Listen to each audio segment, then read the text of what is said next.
Welcome to our tutorial on how to search for filters in Snapchat with the updated features. Let's walk through the steps together. Step 1. Begin by opening the Snapchat app on your Android device. Make sure you are logged into your account to access the filter options. Step 2. Tap on the magnifying glass icon located at the bottom right corner of the screen.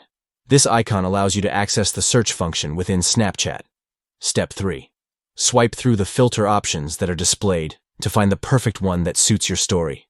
Explore different filters to add creativity and fun to your snaps. Step 4.